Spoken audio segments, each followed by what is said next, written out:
نحمده ونصلي ونسلم على رسوله الكريم أما بعد فأعوذ بالله من الشيطان الرجيم بسم الله الرحمن الرحيم قالوا إنما أنت من المسحرين ما أنت إلا بشر مثلنا فأت بآية إن كنت من الصادقين قال هذه ناقة لها شرب ولكم شرب يوم معلوم ولا تمسوها بسوء فيأخذكم عذاب يوم عظيم فعقروها فأصبحوا نادمين فأخذهم العذاب إن في ذلك لآية وما كان أكثرهم مؤمنين وإن ربك لهو العزيز الرحيم صدق الله مولانا العظيم اللهم صل على سيدنا محمد وعلى آل سيدنا محمد وبارك وسلم سورة شعراء کی آیت نمبر 153 تا آیت نمبر 159۔ گزشتہ درس میں عرض کیا تھا کہ قوم سمود کی طرف اللہ رب العزت نے اپنے پیغمبر حضرت صالح علیہ السلام کو مبعوث فرمایا۔ حضرت صالح علیہ السلام اپنی قوم کو سمجھاتے رہے اور ان کو اللہ کا پیغام سناتے رہے، اور ان میں جو برائیاں پائی جاتی تھیں ان کا بھی انہوں نے ذکر کیا اور اپنی قوم کو ان برائیوں سے بچنے کی تلقین بھی کرتے رہے، اور اللہ رب العزت کی جو نعمتیں تھیں ان پر ان کو وہ بھی یاد دلاتے رہے، اور ان کو یہ بات بھی بتائی انہوں نے کہ یہ دنیا فانی ہے، یہاں کی ہر چیز فانی ہے، ہمیشہ یہاں کسی نے نہیں رہنا اور نہیں یہ نعمتیں ہمیشہ کے لیے ہیں۔ حضرت صالح علیہ السلام اپنی قوم تک حق بات پہنچاتے رہے، مگر قوم نے بجائے آپ کی بات کو تسلیم کرنے کے انہوں نے تکبر کا انداز اختیار کیا، اور انہوں نے جواب اس طرح دیا، قالوا انما انت من المسحرین، وہ کہنے لگے کہ آپ تو سحر زدہ لوگوں میں سے ہیں۔ صرف قوم سمود نے ہی یہ الزام اللہ کے نبی پر نہیں لگایا، بلکہ دوسرے انبیاء علیہ السلام کو بھی ان کی قوموں کی طرف سے یہی کہا گیا۔ حضرت موسیٰ علیہ السلام اور حضرت ہارون علیہ السلام جب فرعون کے پاس اللہ تبارک و تعالی کی طرف سے نشانیاں لے کر پہنچے تو وہاں فرعون اور اس کی قوم نے بھی حضرت موسیٰ و ہارون علیہ السلام کو جادوگر کہا۔ نبی اکرم صلی اللہ علیہ وسلم جب مکہ مکرمہ میں دین کی دعوت دے رہے تھے، اللہ کی توحید کی طرف لوگوں کو بلا رہے تھے، تو مشرکین مکہ نے بھی اہل ایمان کو خطاب کرتے ہوئے یہی کہا تھا، سورۃ بنی اسرائیل میں ہے کہ ان تتبعون الا رجلا مسحورا، کہ تم تو ایک سحر زدہ آدمی کا اتباع کرتے ہو، معاذ اللہ۔ اور پھر خود ہی مطالبہ انہوں نے کیا تھا نبی اکرم صلی اللہ علیہ وسلم سے، اور آپ صلی اللہ علیہ وسلم کے دست مبارک سے اللہ رب العزت نے ان کو معجزہ دکھایا، چاند 2 ٹکڑا کر کے دکھایا، تو چاند کو 2 ٹکڑے ہوتے دیکھ کر وہ کہنے لگے، سورۃ قمر میں ہے، سحر مستمر، یہ تو چلتا ہوا جادو ہے۔ پہلے بھی لوگ اس طرح جادو کیا کرتے تھے، اب انہوں نے بھی وہی جادو کر دیا ہے، معاذ اللہ۔ تو اسی طرح حضرت صالح علیہ السلام جب قوم کو دعوت دے رہے تھے اور ان تک دین حق پہنچا رہے تھے، تو قوم کے متکبرین نے ان کو بھی کہہ دیا کہ آپ سحر زدہ ہیں، آپ پر جادو کسی نے کر دیا ہے، اور اسی کی وجہ سے اب آپ ایسی باتیں کرنے لگے ہیں۔ وہ یہ سمجھتے تھے کہ جس راستے پر ہم چل رہے ہیں اور جو کچھ ہم کر رہے ہیں، جو کچھ ہمارے عقل میں بات آتی ہے، یہی سب سے بڑی چیز ہے اور یہی سب سے بڑی عقل مندی کی بات ہے، اور ہمیشہ گمراہ لوگوں کا یہی وتیرہ رہا ہے۔ فرعون نے بھی یہی کہا تھا کہ موسیٰ علیہ السلام تو تم لوگوں کو غلط راستے کی طرف لے جانا چاہتے ہیں؟ فرعون نے کہا، سورۃ مؤمن میں ہے، وما اہدیکم الا سبیل الرشاد، کہ میں تمہیں ٹھیک راستہ بتا رہا ہوں۔ ہمارے آباء و اجداد بالکل ٹھیک تھے، ان کے طریقے بھی درست تھے، اور ہم اپنے باپ دادا کے دین کی ہی پابند ہیں۔ تو اللہ کے نبیوں کو اپنی قوموں کی طرف سے کاہن بھی کہا گیا، شاعر بھی کہا گیا، سحر زدہ بھی کہا گیا۔ قوم سمود نے حضرت صالح علیہ السلام پر جہاں الزام لگایا سحر زدہ ہونے کا، وہاں پر حضرت صالح علیہ السلام پر ایک اعتراض اور بھی کیا، اور وہ کہنے لگے، ما انت الا بشر مثلنا، کہ آپ تو ہمارے جیسے ہی انسان ہیں، آپ کو ہم پر کون سی ایسی فضیلت اور برتری حاصل ہے جو آپ نبوت اور رسالت کا دعویٰ کر رہے ہیں؟ تفسیر معالم العرفان میں ہے، فرماتی ہیں کہ امام شاہ ولی اللہ محدث دہلوی رحمت اللہ علیہ نے الفوز الکبیر میں تحریر فرمایا ہے کہ اکثر کفار اور مشرکین نے بشریت کو رسالت کے منافی سمجھ کر ہی رسالت اور نبوت کا انکار کیا اور حقیقت کو جاننے کی کوشش نہیں کی۔ وہ کہتے تھے کہ یہ جو رسالت کا جنہوں نے دعویٰ کیا ہے، جس نے نبوت کا دعویٰ کیا ہے، وہ تو ہماری طرح کھاتا ہے، پیتا ہے، اور ہماری ہی طرح اس کے بیوی بچے بھی ہیں، بازاروں میں بھی گھومتے ہیں، سودا سلف خرید کر لے آتے ہیں، تو ہم کیسے تسلیم کر لیں کہ یہ اللہ کے نبی ہیں؟ جبکہ حقیقت بات یہ ہے کہ لوازمات بشریت نبوت اور رسالت کے منافی نہیں ہیں۔ اللہ تبارک و تعالی انسانوں میں سے ہی کسی کا انتخاب کرتے ہیں نبوت اور رسالت کے لیے، مگر ان کے دل و دماغ کو ایک کمال حاصل ہوتا ہے، اور ان کے پاس جو روحانیت ہوتی ہے وہ کمال درجے کی ہوتی ہے اور بے مثال ہوا کرتی ہے، اور ایسی روحانیت ہوتی ہے جو عام انسانوں کے لیے ممکن نہیں ہو سکتی۔ اللہ تبارک و تعالیٰ نے اپنے محبوب جناب نبی کریم صلی اللہ علیہ وسلم کی زبان مبارک سے بھی کہلوایا، سورۃ کہف میں ہے، قل انما انا بشر مثلکم یوحی الی، آپ کہہ دیں کہ میں بھی تمہارے جیسا انسان ہوں، البتہ مجھ پر وحی نازل کی جاتی ہے۔ وحی کا نزول کی معمولی بات نہیں ہے، اللہ تبارک و تعالیٰ کا انتخاب ہوتا ہے، جس کو اللہ رب العزت جس کا انتخاب فرما لیتے ہیں اسی پر وحی نازل فرماتے ہیں، اور اللہ تبارک و تعالی ہر انسان کی صلاحیتوں کو بھی جانتے ہیں، ان کی استعداد کو بھی جانتے ہیں۔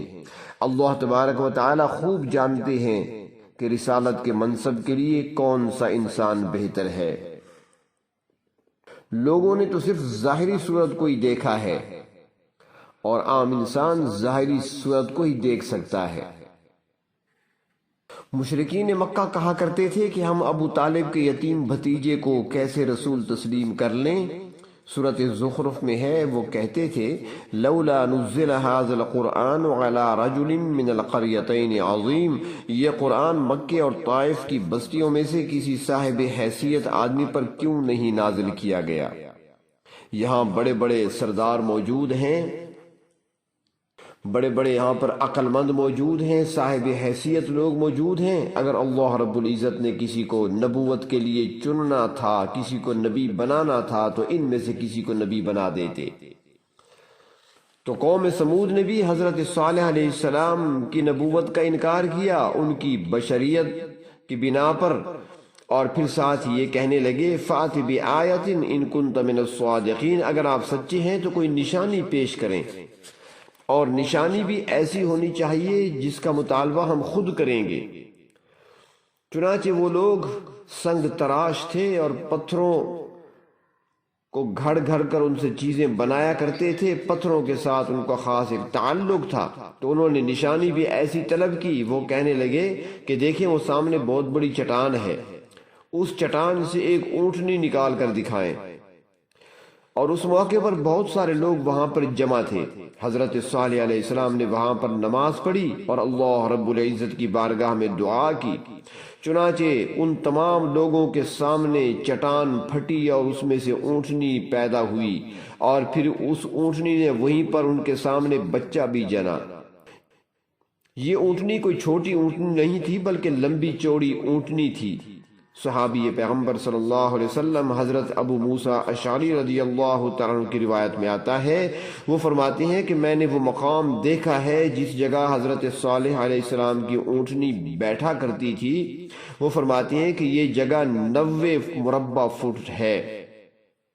90 مربع فٹ کی وہ جگہ تھی جہاں اونٹنی بیٹھا کرتی تھی۔ تو اتنی بڑی اونٹنی وجود والی اللہ رب العزت نے اپنی قدرت کاملہ سے بطور نشانی کے ان کو دکھا دی، اور وہ اونٹنی ادھر ادھر گھومتی پھرتی تھی۔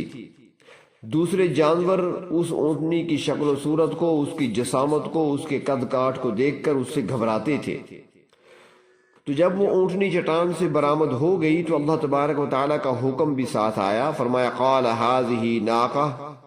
حضرت صالح علیہ السلام نے فرمایا کہ یہ اونٹنی ہے جو تم نے طلب کی ہے، نشانی تم نے مانگی تھی۔ لہا شرب ولکم شرب یوم معلوم، اس کے لیے پانی پینے کی باری ہے اور تمہارے لیے بھی پانی پینے کی باری ہے ایک مقررہ دن پر۔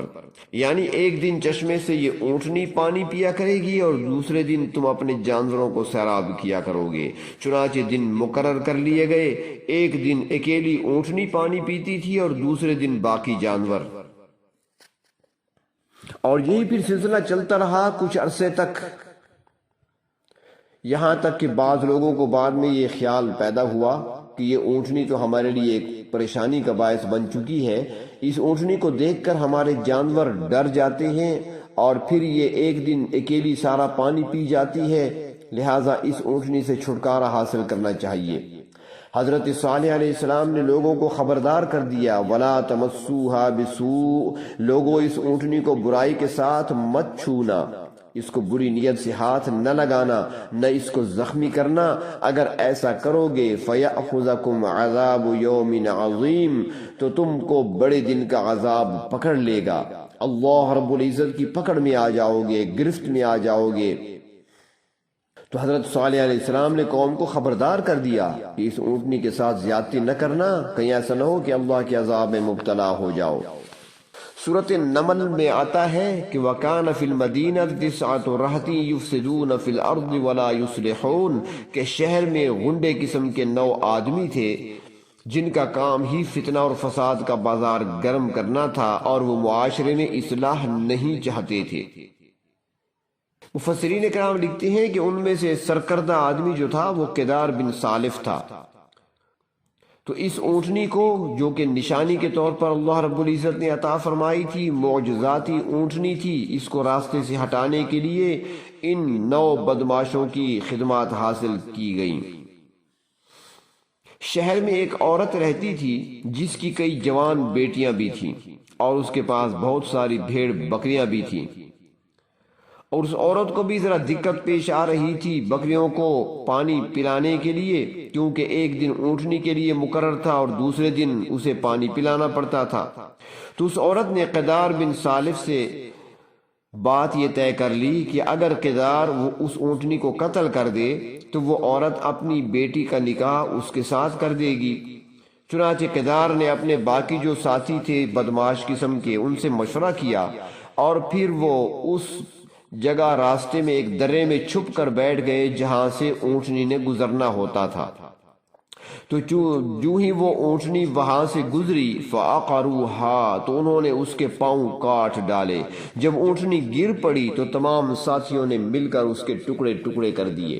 اونٹنی کا بچہ بھی ساتھ تھا اور ماں کو قتل ہوتے اس نے دیکھ لیا۔ جب اس نے ماں کو قتل ہوتے دیکھا تو اس نے ایک خوفناک چیخ ماری اور پھر دوڑ کر گیا، اور جس چٹان سے اس کی ماں یعنی اونٹنی نکلی تھی اسی چٹان میں وہ اونٹنی کا بچہ غائب ہو گیا۔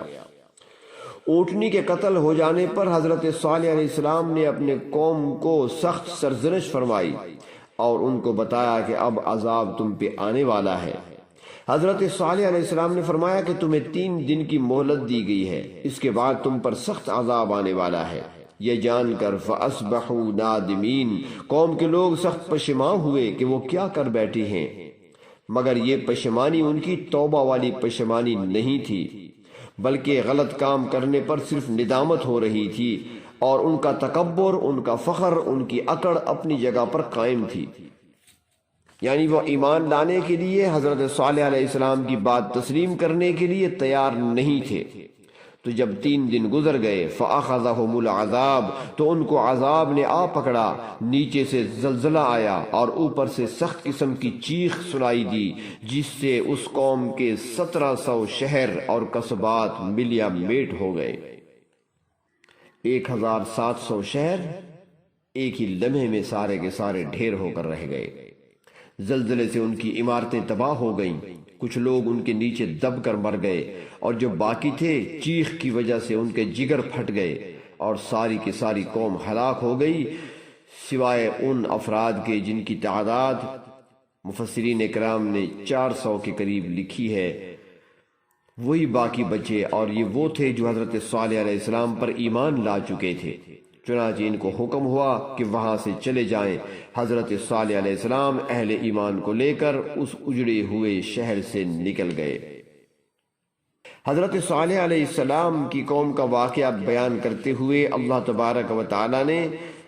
نصیحت والی بات پھر دہرا دی کہ ان فی ذالک لآیہ، اس واقعہ میں تمام لوگوں کے لیے نشانی ہے، خواہ وہ مکہ کے رہنے والے ہوں یا دنیا کے کسی بھی ملک اور کسی بھی علاقے سے تعلق رکھتے ہوں۔ سب کو یہ بات جان لینی چاہیے کہ اللہ تبارک و تعالیٰ کے جو نافرمان ہوتے ہیں ان کا حشر کیا ہوا کرتا ہے۔ جن قوموں پر عذاب آیا ان کی تباہ شدہ بستیاں اور ان کی عمارتوں کے کھنڈرات آج بھی درس عبرت دے رہے ہیں کہ اللہ رب العزت کے نبیوں کی نافرمانی نہ کرنا، ورنہ تمہارا حشر بھی سابقہ اقوام سے مختلف نہ ہوگا۔ اللہ تبارک و تعالیٰ فرماتے ہیں کہ ان تمام تر تنبیہات کے باوجود بھی وَمَا كَانَ أَكْثَرُهُم مُؤْمِنِينَ، اکثر لوگ ایمان قبول نہیں کرتے۔ فرمایا وَإِنَّ رَبَّكَ لَهُوَ الْعَزِيزُ الرَّحِيمُ، بے شک آپ کے پروردگار کمال قدرت کے مالک ہیں، وہ جب چاہیں گرفت کر لیں، جب چاہیں کسی کو پکڑ لیں، جب چاہیں سزا دے دیں، اور وہ انتہائی مہربان بھی ہیں کہ اپنے بندوں کی وہ خطرناک حالات میں بھی حفاظت کرتے ہیں اور ان کو راستہ بھی دکھاتے ہیں۔ اللہ تبارک و تعالیٰ نے حضرت صالح علیہ السلام کو اور ان کے ساتھیوں کو جو ان پر ایمان لا چکے تھے اس عذاب والے علاقے سے چلے جانے کا حکم دیا اور وہاں سے بحفاظت ان کو نکال لیا۔ اللہ تبارک و تعالیٰ اپنی نافرمانی سے ہماری حفاظت فرمائے اور اپنے اطاعت گزار بندوں میں ہمیں شامل فرمائے۔ وآخر دعوانا ان الحمد للہ رب العالمین۔